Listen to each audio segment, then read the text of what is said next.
बस्तर के अंदरूनी इलाकों में, अंदरूनी गांव में आदिवासी छात्रों के अच्छे पढ़ाई के लिए और उनके भविष्य को आगे बढ़ाने के लिए हॉस्टल व्यवस्थाएं की गई है। और ऐसा ही एक हॉस्टल है जहां बॉयज हॉस्टल, आदिवासी प्री मैट्रिक बालक छात्रावास छोटे बेटिया। अब इस हॉस्टल में कुछ ऐसी घटनाएं हुई पिछले 2 दिनों में, जिसके बाद वाकई शिक्षा व्यवस्था पर और एक शिक्षक पर सवाल खड़ा हो गया है। क्या हॉस्टल में रहने वाले बच्चे सुरक्षित है? क्या उनके प्रति अच्छा व्यवहार शिक्षकों द्वारा किया जाता है? एक सवाल जो है अभी यहाँ के बच्चों के मन में भी है और हमारे मन में भी है। कारण यह है कि 2 दिन पहले 26 जनवरी को यहाँ पर बसंत पंचमी भी था और बसंत पंचमी में हिंदू रीति रिवाज के अनुसार माँ सरस्वती की पूजा अर्चना की जाती है। और इसी छोटे बेटिया के हाई स्कूल में सरस्वती पूजा का आयोजन होता है और इस छात्रावास के बालक जो 9वीं में पढ़ते हैं, 9वीं कक्षा के बालक सरस्वती पूजा में नहीं पहुंचते हैं और उसके बाद यहाँ के शिक्षक द्वारा उनकी बेरहमी से पिटाई कर दी जाती है, ये बताते हुए कि सरस्वती पूजा में वो क्यों नहीं पहुंचे। और ये बात जब खुल के बाहर आई तो हम यहाँ पर जो सच्चाई की तलाश करने यहाँ पहुंचे, सच क्या है उसको सामने लाना भी हमारी जिम्मेदारी है, उस जिम्मेदारी को पूरा करने हम यहाँ पहुंचे। आज रविवार है और यहाँ पर अधीक्षक महोदय और यहाँ के जो चौकीदार है वो यहाँ उपस्थित नहीं है, इसलिए हम उसी सुरक्षा कारणों से या फिर यहाँ के नियमों के कारणों से हम अंदर प्रवेश नहीं कर रहे हैं। हम हॉस्टल के बाहरी बच्चों को बुला लिए हैं और आइए इनसे बातचीत करते हैं कि उस दिन आखिर क्या हुआ था, किस तरीके से उनके साथ ये घटना हुई और आखिर इस पूरी घटना की सच्चाई क्या है। दरअसल एक खबर जो है वो सोशल मीडिया में खूब वायरल हुआ है और उसके बाद हमको पता चला तो हम यहाँ पर आज पहुंचे हैं। आइए कुछ बच्चे हैं हमारे साथ, उनसे बातचीत करते हैं। बेटा तुम्हारा नाम क्या है? मेरा नाम रामदास दुग्गा है। क्या नाम? रामदास दुग्गा। रामदास दुग्गा। कौन से कक्षा में पढ़ते हो? 9वीं।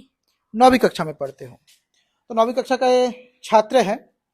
और बेटा जो तुम्हारे साथ हुआ है, हम आपसे निवेदन करते हैं कि आप सच बताना, उसमें कुछ भी आप झूठ मत बताना और जो सच है वही बताना, ठीक है? क्या हुआ था आपका सरस्वती पूजा के बाद वाला दिन में? बाद वाले दिन में हम लोग प्रेयर में गए थे, वहां से बाहर बॉयज हॉस्टल बाहर भेज दिया। मतलब स्कूल में आप लोग प्रेयर में गए थे? जो सुबह प्रेयर होता है, उसके बाद आप लोग को भेज दिया। कहाँ भेज दिए? हॉस्टल। हॉस्टल भेज दिए जी। क्यों भेज दिए? क्योंकि हम लोग सरस्वती पूजा नहीं गए थे। नहीं गए थे? अब क्यों नहीं गए थे आप लोग बेटा सरस्वती पूजा में? क्योंकि पैसे जमा नहीं किए थे। कैसा पैसा? सरस्वती पूजा का। अच्छा, चंदा जो होता है सरस्वती पूजा के। दरअसल सरस्वती पूजा के दौरान जो व्यवस्थाएं की जाती है तो उसमें चंदा लिया जाता है, बच्चों से चंदा लिया जाता है और अलग अलग कक्षाओं के लिए अलग अलग जो चंदा है वो निर्धारित होता है। तो आप लोग के लिए कितना चंदा निर्धारित था? 100 रुपया। 100 रुपया था। तो आप लोग दे नहीं पाए? जी। क्यों नहीं दिए थे आप लोग? क्योंकि हम गरीब स्थिति इसी कारण नहीं। वाकई यहाँ के जो बच्चे यहाँ पढ़ते हैं वो अंदरूनी क्षेत्र से आते हैं, नक्सल प्रभावित क्षेत्र से आते हैं और इनकी आर्थिक परिस्थिति बहुत ही स्थिति जो है वो नाजुक होती है, खराब होती है। इनके परिवार की जो स्थिति है, आर्थिक स्थिति की बात करें तो बहुत खराब स्थिति में होते हैं।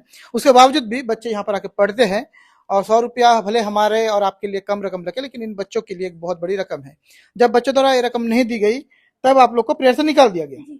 उसके बाद क्या हुआ बेटा दूसरे दिन? उसके बाद सुबह हम लोग प्रेयर में नहीं गए, शनिवार 27 सुबह। अच्छा, मतलब आप लोग फिर दूसरे दिन में प्रेयर में नहीं पहुंचे? नहीं गए, इसलिए आए थे सर लेने, साहू सर। कहाँ? हॉस्टल में आए थे? जी।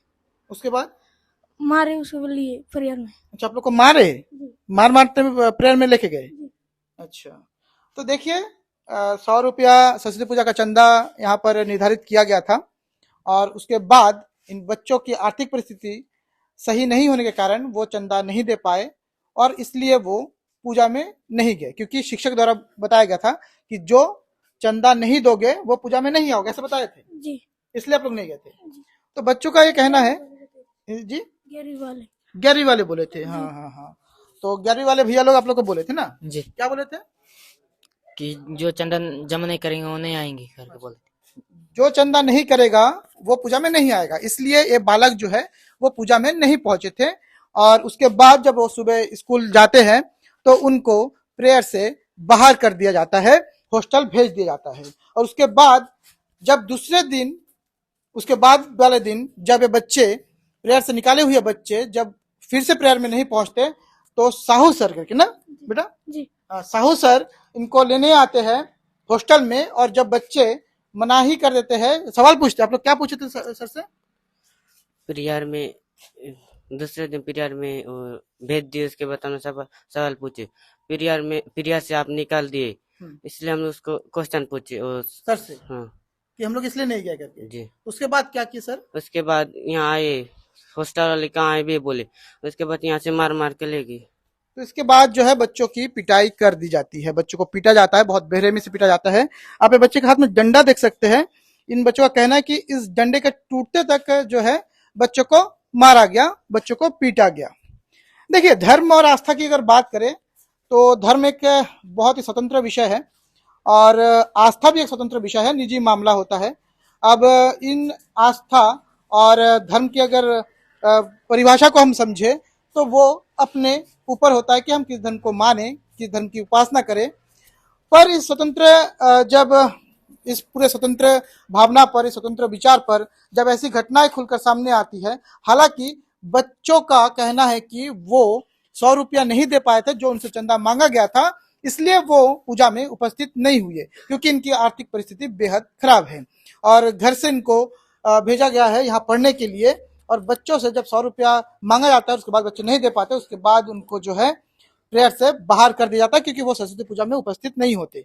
और उसके बाद फिर जब सर द्वारा इनको, साहू सर द्वारा इनको बुलाया जाता है और बच्चे एक प्रश्न पूछते साहू सर से कि सर, आपने तो हमें प्रेयर से बाहर कर दिया था, तो आज हम प्रेयर में जाए। बस इतना ही सुनते ही सर तिलमिला जाते हैं और सर के द्वारा इन बच्चों की बेरहमी से पिटाई कर दी जाती है।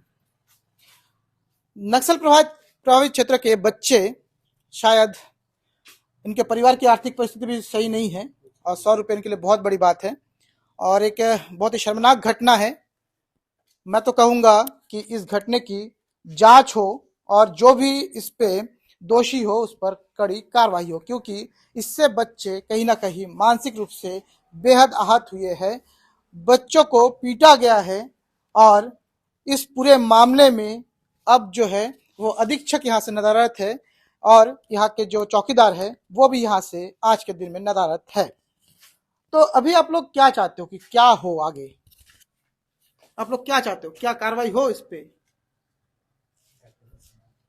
क्या चाहते हो बताओ, क्या चाहते हो आप, क्या हो उसके बाद बताओ?